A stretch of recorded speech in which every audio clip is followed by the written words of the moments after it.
ఎక్కడో దూరానున్నా చుక్కలే విన్నా గాని కదిలించలేదా కాస్త కూడా నీ మనసుని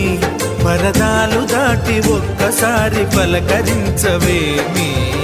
అందరినీ ఇలా వెంటపడి అడగాల సరదాగా నువ్వే ఎదురైతే సరిపోదా నిద్రపోతున్న రాత్రి నడిగా గుడ్డికి చేరిన గువ్వల నడిగా